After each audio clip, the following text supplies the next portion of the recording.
Bismillahirrahmanirrahim. Alhamdulillahirabbil alamin. Wassalatu wassalamu ala asyrafil mursalin Sayyidina Muhammadin wa ala alihi washabbihi ajmain. Amma ba'du. Sahabat Indonesia yang kami hormati, berikut kita mulai kajian tafsir yang dikeluarkan oleh UII. Mari kita mulai dengan surat Al-Baqarah. Bismillahirrahmanirrahim. Alif lam mim dzalikal kitabul la raiba fihi hudal lil muttaqin. Di sini diterjemahkan Alif lam mim ini termasuk ayat-ayat yang oleh para ulama dianggap mutasyabihat. Artinya kita tidak boleh memaksakan maknanya. Kita cukup iman bahwa itu dari Allah Subhanahu wa taala. Ini termasuk ayat-ayat yang kita percaya bahwa ada makna yang diinginkan Allah, tapi kita tidak perlu menduga-duga apa sepersisnya makna itu.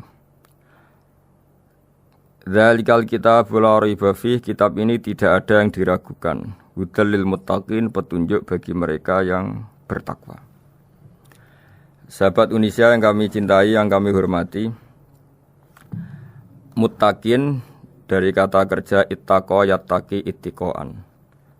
Maknanya adalah menjaga diri. Ada 3 kelas muttaqin dalam terminologi para ulama, istilah yang dikeluarkan para ulama. 1, muttaqin orang yang menghindari perilaku syirik atau perilaku kekafiran. Sehingga menurut para ulama, apapun faseknya seorang mukmin, apapun kelirunya orang mukmin, misalnya pernah mencuri, pernah korupsi, pernah apa saja, masih dianggap mukmin karena dia masih bertauhid la ilaha illallah Muhammadur Rasulullah. Ini muttaqin yang paling kelas pokok, kelas bawah. Kemudian ada muttaqin kelas kedua, yaitu mereka yang menghindari dosa besar tapi tidak bisa menghindari dosa kecil. Misalnya bisa menghindari dosa zina, tapi dia bisa menghindari dosa melihat perempuan yang bukan mahramnya, yang bukan halal bagi dia. Ketiga muttaqin paling ideal, yaitu menghindari dosa besar, juga menghindari dosa kecil, bahkan menghindari sesuatu yang tidak penting. Ini yang dalam terminologi ulama disebut para wali atau para ulama, yaitu yang dalam ayat ala inna awliya Allahi la khaufun alaihim wa lahum yahzanun.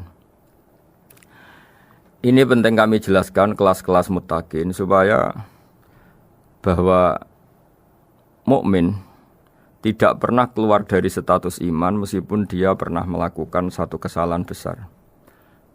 Karena yang dikatakan mukmin adalah siapapun yang meyakini kebenaran risalah Muhammad, risalah yang dibawa Muhammad, berarti dia mukmin. Soal dia melakukan dosa atau apa saja itu menjadikan dia fasik, tapi tidak keluar dari status mukmin. Ini yang dimaksud dalam sebuah hadis, man qala la ilaha illallah dakhalal jannah. Siapapun yang pernah melafadzkan la ilaha illallah iman, maka dia pasti nanti masuk surga. Kemudian ada beberapa pertanyaan dari para sahabat dengan masa lalu orang itu yang macam-macam, Nabi tetap menjawab meskipun dengan masa lalu yang macam-macam. Sebab itu perlu dikaji serius, sebagaimana ada yang ditafsir Sawi bahwa muttaqin itu dari kata kerja ittaqa yattaqi ittiqaan atau ittaqa yattaqi taqwan. Ini maknanya orang yang menjaga diri. Tentu menjaga diri ini ada yang kelas premium, kelas sempurna. Jadi sesuatu apa saja yang bahaya kita jaga, termasuk dosa kecil, melakukan hal yang tidak penting. Ada orang mukmin yang hanya bisa menjaga dari dosa kekafiran, dosa kemusyrikan. Ini pun dengan segala kesalahannya masih ada kemungkinan dimaafkan Allah. Karena Allah pernah berfirman, innallaha la yaghfiru ayyushraka bihi wa yaghfiru ma duna dzalika liman yasha. Allah tidak akan memaafkan dosa syirik, tapi Allah masih bisa memaafkan atau masih berkenan memaafkan dosa di luar syirik. Kemudian yang perlu dimengerti oleh sahabat Indonesia adalah makna la raiba fihi. Ini yang perlu kami ungkap, bahwa Al-Quran ini tidak ada keraguan padanya.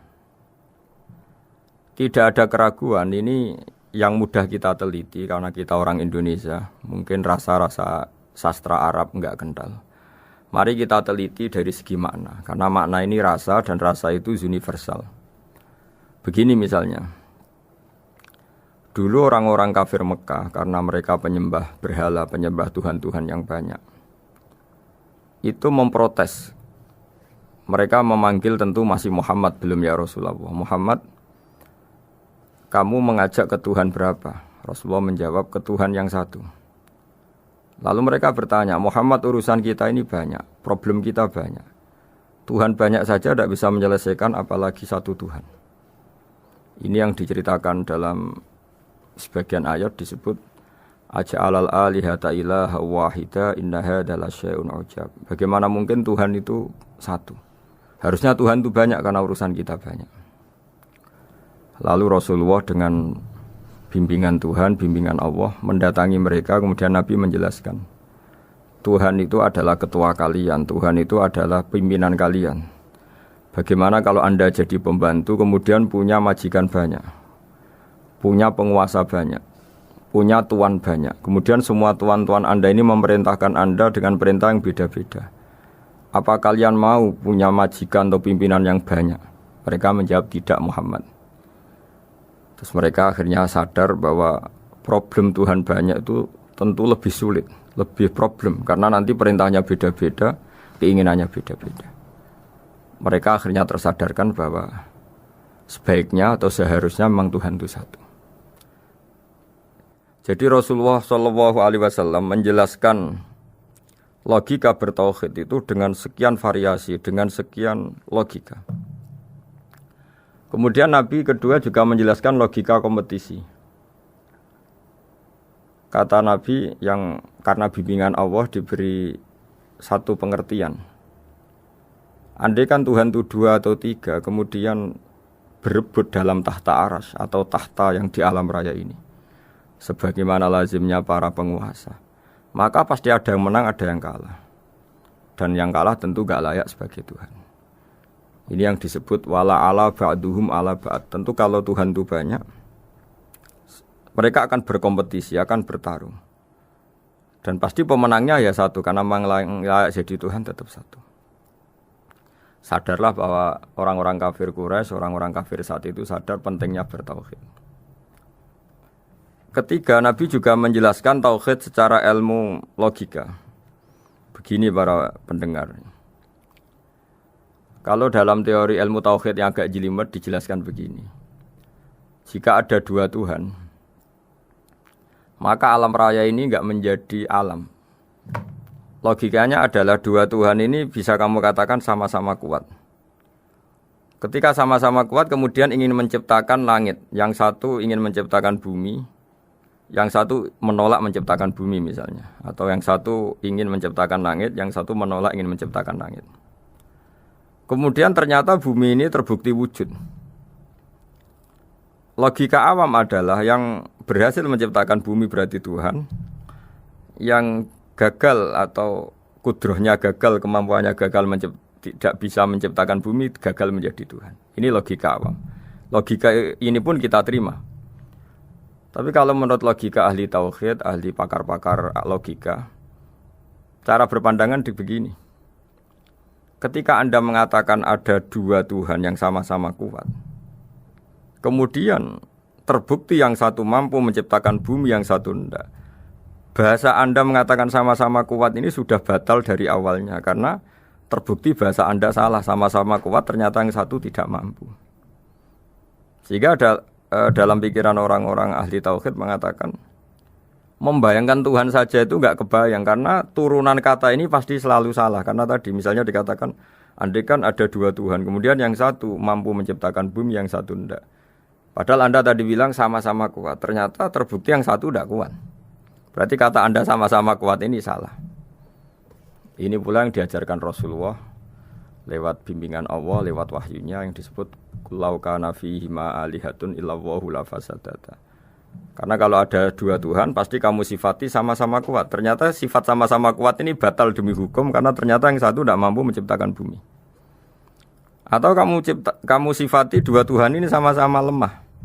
Itu tidak mungkin lagi, karena ternyata bumi ini terbukti wujud. Pasti penciptanya ini zat yang sangat kuasa. Jadi logika-logika tauhid sedemikian dibangun oleh Rasulullah lewat bimbingan Allah Subhanahu wa taala. Logika keempat supaya kita iman dan tambah kuat imannya adalah logika yang mudah dicerna oleh kebanyakan orang atau yang bisa diindra. Begini misalnya dalam sebuah ayat di surat Al-Kahfi, kemudian di awal surat Al-Ahqaf, kemudian di sebagian surat At-Tur, ada penjelasan begini. Ketika Rasulullah mengajak manusia menyembah Allah, kemudian orang-orang kafir tanya, lalu Tuhan kamu siapa Muhammad? Tuhan saya adalah Allah menciptakan langit bumi. Terus mereka berandai-andai, ada Lata, ada Uzza, ada Manat, ada Hubal. Itu Tuhan-Tuhan kami. Terus Rasulullah bertanya, apakah Tuhan-Tuhan yang kamu sembah itu memberi kontribusi saat langit dan bumi diciptakan? Mereka menjawab, tidak Muhammad, itu Tuhan-Tuhan yang kami bikin. Begitu juga asumsi tentang Tuhan-Tuhan yang lain. Apakah Isa ikut menciptakan bumi atau menciptakan langit? Tentu jawabannya tidak. Karena Isa lahir di bumi, orang tahu tanggal lahirnya, tahu tahunnya, dan sebelum ada Isa juga sudah ada bumi. Sehingga untuk menetapkan tauhid, berkali-kali Quran tanya, Amman khalaqas samawati wal ardu, siapa sih yang menciptakan langit bumi? Siapa sih yang menurunkan air dari langit? Siapa yang mengatur ini, itu, ini, itu? Akhirnya mereka menjawab, itu semua Allah Muhammad. Begitu juga kemungkinan setan misalnya. Setan itu fisik atau makhluk atau apa saja yang tidak kita lihat. Kemudian setan itu lewat rayuannya, lewat tipu dayanya ingin disembah. Kata Allah menjelaskan ini, Ma asyadduhum khalqas samawati wal ardi wala khalqa anfusihim. Kamu tidak perlu takut sama setan atau apalagi menuhankan setan. Setan itu tidak yang punya reputasi menciptakan langit dan bumi. Bahkan setan tidak bisa menciptakan dirinya sendiri. Ini menjadi pengetahuan bagi kita. Betapa bagi pakar-pakar tauhid, ahli tauhid, ketika setan nyatanya diusir dari surga, itu pun versi mereka. Versi mereka pun mengatakan seperti kita bahwa setan itu diusir dari surga dan ya keluar dari surga. Kalau setan itu Tuhan, tentu diusir gak mau, karena di surga itu nikmat. Ketika setan diusir dari surga ya keluar, dia juga jadi makhluk yang hina dina. Berarti dia tidak punya kekuasaan, bahkan pada dirinya sendiri. Dipaksa keluar dari surga ya keluar, dipaksa menjadi ahli neraka ya jadi ahli neraka, dipaksa jadi apa saja juga dia akan jadi seperti yang dipaksakan. Ini menunjukkan bahwa setan adalah tahta kudratillah, tahta qahrillah, tahta satwatillah, bahwa setan pun dalam kendali kekuasaan Allah. Makanya Allah mengatakan kamu tidak usah menyembah setan, tidak usah nurut sama setan. Setan itu lemah sekali. Karena faktanya dia tidak bisa memaksakan keinginannya. Ini yang oleh Allah disebut dalam firman-Nya inna kaidas syaitani kana dhaifa. Setan itu lemah sekali. Ini perlu saya sampaikan ke para pendengar Unisia bahwa bertauhid itu ada sekian logika. Logika kelima adalah logika orang awam. Awam sekali. Suatu saat ada perdebatan antara Abul Hasan al-Asy'ari. Abul Hasan al-Asy'ari ini tokoh ahli sunnah paling populer dalam ilmu logika. Dia mengatakan orang menemukan Tuhan itu harus lewat logika yang cermat. Tidak boleh taklid, hanya ikut-ikutan. Dia harus menemukan satu argumentasi bahwa Tuhan atau pencipta langit itu ada. Kemudian ada satu problem di mana orang-orang kampung atau orang-orang yang lugu atau orang-orang awam itu tidak bisa ilmu logika, ilmu mantek kalau dalam bahasa pesantren. Kata Abu Mansur, kata Abul Hasan al-Asy'ari, itu masih mungkin. Walhasil para ulama ini meneliti ke orang-orang yang lugu, yang di kampung, yang petani, yang lugu sekali. Apa yang mereka temukan? Ternyata mereka punya cara logikanya sendiri untuk menemukan Tuhan, Sang Pencipta. Pernah suatu saat ada seorang petani lugu, biasa menggembala unta, ditanya, Bima araf tarubak, lalu kamu yang petani ini yang hanya ngurusi sawah, ngurusi ladang, dengan cara apa kamu tahu kalau Tuhan itu ada? Si petani tadi marah besar dan dia mengatakan, Al-ba'ratu tadullu 'alal ba'ir wa asharul aqdam yadullu 'alal masir. Kata petani tadi, yang namanya ada kotoran unta, pasti ada untanya. Yang namanya ada jejak kaki, pasti ada yang barusan lewat. Artinya kalau ada makhluk, pasti ada pencipta. Ini logika awam yang mudah. Kita tidak mungkin mengatakan bumi ini pencipta, mengatakan matahari pencipta. Kelihatan sekali kebendaannya, kelihatan sekali bahwa bumi matahari tidak punya ikhtiar, tidak punya kekuatan. Kelihatan sekali sifat-sifat kemakhlukannya. Jika benda-benda ini karuan makhluk, pasti menunjukkan bahwa ada penciptanya, ada khaliknya. Dalam logika Bedui tadi, si Bedui tadi, kalau ada kotoran sapi, pasti ada sapinya. Meskipun sapinya sudah sekarang nggak terlihat, mungkin sudah jalan kemana. Sama, kalau ada jejak kaki, meskipun orang yang tadi lewat sudah kita nggak tahu, tapi kita pasti tahu, pasti ada yang lewat. Ini yang dimaksud dalam bahasa Arab, al-ba'ratu tadullu 'alal ba'ir. Kalau ada kotoran sapi atau kotoran unta, pasti ada untanya. Wa atharul aqdam yadullu 'alal masir. Kalau ada jejak orang lewat, pasti tadi ada orang lewat. Nah, semua metode ini digunakan semua oleh Rasulullah. Logika yang bagi intelektual, logika bagi kaum awam, logika bagi kaum menengah, ya tidak awam, tidak intelektual. Semuanya digunakan, semuanya jadi media untuk memastikan bahwa logika tauhid ini logika pilihan, logika yang benar-benar logika. Sehingga dalam banyak ayat disebut agama ini liqaum yaqilun, liqaum yatafakkarun, bagi kaum yang bisa berpikir, bagi kaum yang punya akal. Lalu kemudian kami teruskan alladzina yu'minuna bil ghaibi. Ini kata ghaibi bukan kayak dalam bahasa Indonesia misalnya setan atau hantu disebut barang gaib. Kata ghaibi dalam bahasa Arab adalah perbandingan atau lawan kata dari al-musyahad yang bisa disaksikan langsung lewat indera. Kita orang mukmin iman bahwa surga ada, padahal kita tidak pernah melihat surga. Kita mukmin iman bahwa neraka ada, padahal kita belum pernah melihat neraka. Ini sesuatu yang maghoba anil absor, yang mata kita tidak melihat, fisik kita tidak menyentuh. Kita pun iman. Asal sesuatu itu mansus ya, dikatakan secara eksplisit oleh Quran dan hadis. Kalau dalam bahasa usul fikih disebut al-mansus. Ciri mukmin diantaranya adalah yang paling pokok alladzina yu'minuna bil ghaibi. Iman dengan sesuatu yang enggak kelihatan. Lalu kemudian para ulama cara pandang beda-beda. Bedanya bukan karena mereka bertentangan enggak, tapi ini menurut kelas rasa yang berbeda-beda. Bagi orang-orang sufi ya, Allah itu tidak bisa dikatakan al-ghaib, sesuatu yang enggak kelihatan. Karena Allah itu begitu jelas, az-zahir. Kata orang sufi, Allah itu zahir. Begitu juga dalam Asmaul Husna disebut Allah itu az-zahir, begitu jelas. Karena orang yang akalnya mapan, hatinya mapan, melihat satu lemari yang bagus, pasti langsung mensifati bahwa pembuatnya adalah orang yang hebat. Orang yang melihat mobil mewah atau pesawat yang canggih, pasti kepikiran pertama adalah pasti pembuatnya canggih. Sehingga eksistensi pembuat pesawat itu adalah orang hebat, itu langsung tertanam ketika melihat pesawat itu hebat. Bagaimana mungkin seseorang ragu akan kehebatan pembuat pesawat ketika melihat detail-detail pesawat? Pasti langsung kepikiran kalau pembuatnya itu hebat. Memutuskan bahwa pembuat pesawat hebat itu tidak harus ketemu yang membuat, juga tidak harus melihat. Tapi akal kita pasti meyakini pembuatnya itu hebat. Berarti keputusan menyimpulkan bahwa pembuatnya hebat adalah az-zahir begitu jelas. Begitu juga langit dan bumi, matahari semuanya tertata rapi. Air dengan fungsi manfaat yang sebegitu hebat, oksigen, semua tanaman, buah-buahan. Meskipun kita tidak pernah melihat Tuhan, tapi akal kita, nurani kita pasti berkeyakinan dan tahu betul pasti pembuatnya itu zat yang super hebat, super bijaksana. Sehingga dalam kategori ini Allah tidak bisa dikatakan suatu yang enggak tersentuh, yang enggak terjangkau. Allah itu az-zahir begitu jelas. Sehingga di antara Asmaul Husna disebut az-zahir. Sebab itu saya menganjurkan atau saya punya saran bahwa alladzina yu'minuna bil ghaibi itu contoh paling mudah itu kayak surga, kayak neraka. Kalau Allah sendiri itu az-zahir, mudah diketahui.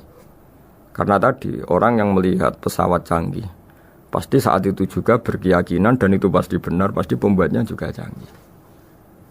Nah, di sini disebut alam raya ini ayat, semuanya itu bukti kekuasaan Allah. Dalam syair-syair orang sufi masyhur sekali itu wa fi kulli syai'in lahu ayatun yadullu ala annahul wahidu. Setiap sesuatu kejadian di alam raya adalah bukti keesaan Allah, bukti eksistensi Allah Subhanahu wa taala.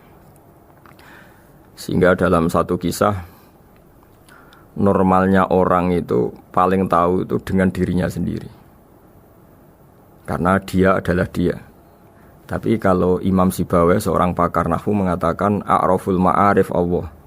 Di alam raya ini yang paling mudah dikenali itu ya Allah, pencipta.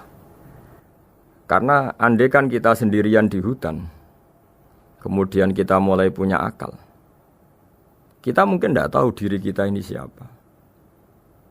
Tapi setidaknya kita langsung menyimpulkan bahwa kita tidak bisa menciptakan diri kita sendiri. Ketika kita berkesimpulan tidak bisa menciptakan diri kita sendiri, pasti kita terus berkesimpulan ada di luar kita yang menciptakan kita. Nah, sebab itu kenapa sifat mencipta ini yang pertama kali dikenalkan oleh Allah kepada nabinya untuk dikenalkan kepada umatnya. Yaitu disebut Iqra bismi rabbikal ladzi khalaq. Muhammad, bacalah dengan nama Tuhanmu. Sifat Tuhan yang paling mudah dikenali oleh siapapun adalah sifat pencipta. Karena ketika seseorang yakin dia lahir sudah ada bumi, dia lahir sudah ada langit, dia pasti akan tahu bahwa dia ada penciptanya. Sehingga paling mudah mensifati Allah atau mensifati Tuhan adalah bismi rabbikal ladzi khalaq. Terus kemudian di antara ciri orang baik adalah wa yuqimunas shalat. Kemudian beriman kepada yang gaib, menegakkan salat. Kata menegakkan adalah dari kata menjaga aturan-aturan atau sesuai aturan-aturan salat. Kita tahu dalam salat ini ada beberapa syarat yang harus dipenuhi. Misalnya harus wudu, harus suci di tempat yang suci. Terus ada syarat-syarat dalam internal salat, dia harus baca Fatihah, harus tumakninah, macam-macam. Itu eksistensi definisi salat. Kemudian kata berdiri juga diartikan para ulama, eksistensi sholat harus diketahui secara publik, secara sosial. Karena sesuatu itu punya eksistensi kalau jadi konsensus atau diakui oleh publik. Di sini agama mewajibkan sholat jamaah. Kata banyak ulama, jamaah itu fardu kifayah, bahkan ada yang mengatakan fardu ain. Harus dijalankan orang banyak secara massal dan harus di tempat yang terbuka. Sehingga kata para ahli fikih, andaikan ada orang jamaah di dalam rumah tidak diketahui oleh banyak orang, belum mencukupi atau belum menggugurkan kewajiban jamaah. Sehingga eksistensi sholat harus diketahui secara publik. Sehingga dulu Rasulullah itu kalau sholat ya di masjid dan masjidnya terbuka. Sampai sekarang kita pun menyaksikan semua umat Islam kalau sholat di masjid yang terbuka. Sehingga dunia non-muslim pun tahu bahwa dalam Islam ada ritual, ada ibadah yang bernama sholat. Hikmah kedua dengan cara terbuka seperti ini, sholat itu menjadi gak pernah rubah mulai zaman Nabi sampai kiamat. Dengan tradisi jamaah berarti kaifiyah atau cara sholat ini permanen. Bapak kita sholat ya seperti itu, imam seperti itu, anak cucu kita akan meniru kita ya seperti itu. Sehingga gak ada varian-varian yang hanya berdasar subjektivitas musolli yang sholat. Taruh saja kita misalnya jadi seorang sufi yang baru takut sama Allah atau baru usul kalau dalam bahasa sufi. Kemudian kita sholat sendiri di rumah, mungkin dengan gaya menangis, terseduh-seduh, macam-macam. Ini tentu tidak baik sebagai standar sholat. Begitu juga ada anak atau pedagang yang kesusu atau tergesa-gesa, kemudian sholat hanya sekian, 2 menit, 1 menit. Ini juga agak baik. Meskipun itu boleh dilakukan individu-individu. Tapi kalau dalam sholat jamaah, orang harus manut imam, dan ada standarnya, misalnya tumaknina itu biqadri subhanallah, jadi ada ukurannya. Ini penting saya utarakan bahwa hikmah jamaah itu bukan sekedar dapat pahala 27 kalau sendiri, dapat pahala 1 itu enggak. Tapi ini menjaga eksistensi sholat supaya ya seperti ini terus sampai kiamat. Sehingga orang Indonesia atau orang Afrika, orang mana saja, itu ketika haji atau ketika saling berkunjung di negara lain, itu enggak akan kaget dengan cara-cara sholatnya. Karena seluruh dunia kaifiyahnya caranya sama. Ini semua barokah dari jamaah. Maka Rasulullah itu enggak banyak ngendikan tentang caranya sholat, beliau hanya ngendikan shollu kama ra'aitumuni usolli. Sudahlah kamu pokoknya makmum saya. Nanti caranya kamu sholat sama seperti saya seperti ini. Sehingga kata menegakkan sholat adalah bisa kita tegakkan kalau kita aparat negara ya bikin-bikin aturan supaya eksistensi sholat enggak terganggu. Kalau kita seorang kultural juga mensuasanakan sholat. Dan supaya kefiahnya atau caranya sholat ini benar, kita tradisikan jamaah. Sehingga anak kecil ngikuti yang besar, yang bodoh ngikuti yang pinter dengan satu cara. Itu barokahnya jamaah. Sehingga wayukimuna sholat itu, sholat kita dirikan baik secara personal. Dengan cara-cara tumak nina, kita suci di tempat yang suci. Maupun kita tegakkan, kita maklumatkan, kita jadikan konsensus bahwa sholat ya seperti ini. Sehingga ada khayal-khayal lagi dalam Islam. Misalnya nyuwun sewu ada aliran yang mengatakan ya kalau Tuhan itu kan enggak bebas arah, bebas tempat. Terus dulu pernah ada orang sesat sholat sampai 4 rakaat 4 arah, alasannya Tuhan itu tanpa arah. Enggak akan terjadi seperti itu. Karena ijma'nya umat Islam, konsensus umat Islam akan menolak faham yang seperti itu. Jadi saya mohon sekali ini pentingnya jamaah. Dengan jamaah maka caranya sholat, cara meyakini madhab kiblat dan sebagainya terjaga ila yaumil qiyamah sampai hari kiamat. Terus sifatnya orang mukmin lagi wa mimma razaqnahum yunfikun dan menafkahkan sebagian rezeki yang kami berikan. Ya ini termasuk zakat, sedekah. Jadi ada sebuah riwayat mengatakan inna fil mali haqqon. Harta itu ada haknya yaitu zakat. Tapi ada juga saran inna fil mali haqqon siwa zakat, di luar keharusan zakat juga ada hak-hak kita untuk memberikan sebagian rezeki kita. Taruh saja misalnya saya punya uang 10 juta. Secara nisab zakat belum sampai 1 nisab karena 1 nisab itu sama dengan nilai 84 gram emas. Itu kalau diuangkan kalau 500 ribu ya sekitar 42 juta. Tapi kita sebelum punya 1 nisab pun tetap ada keharusan mengeluarkan sebagian. Yaitu tentu dalam fikih kita wajib mengeluarkan uang untuk anak kita, untuk istri kita. Itu yang wajib-wajib. Kemudian ada sosial, kita nyumbang masjid, nyumbang yatim piatu macam-macam.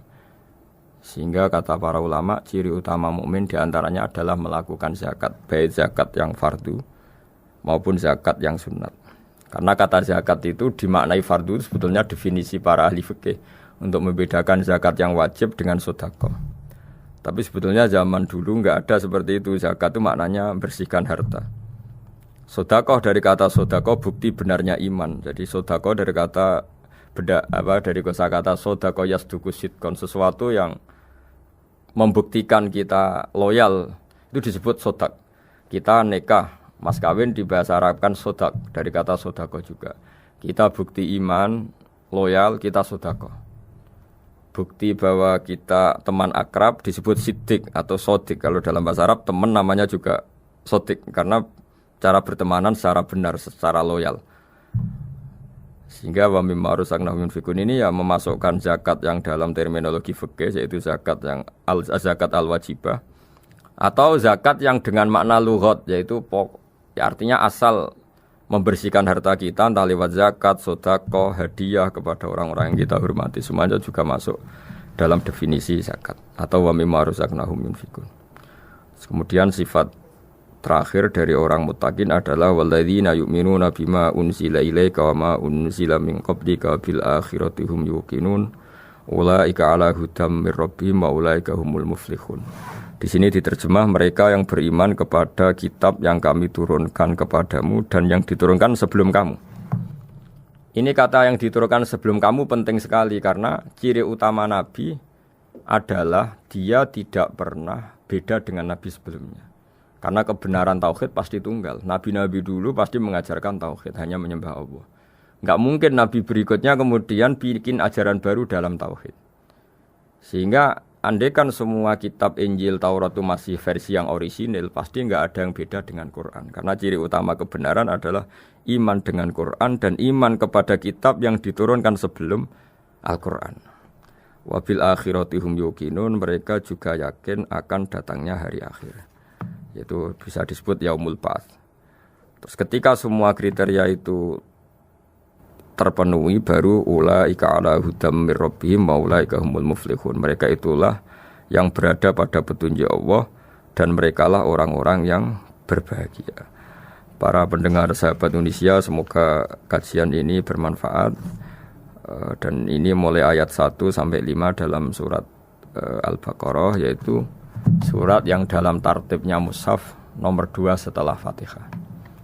Jadi kalau dalam ulumul Quran disebut ada surat yang berdasar nuzulul Quran, yaitu surat Iqra, kemudian Muddatsir.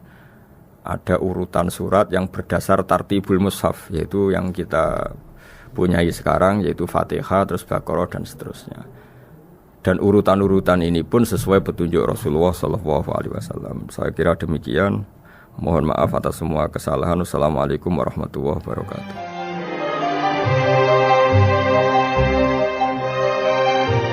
Demikian tafsir UII bersama Kiai Haji Ahmad Bahaudin Nur Salim, pengasuh Pondok Pesantren Tahfizul Quran Rembang. Beliau juga merupakan mitra Profesor Zaini Dahlan MA dalam penyusunan Quran Karim dan terjemahan artinya Universitas Islam Indonesia.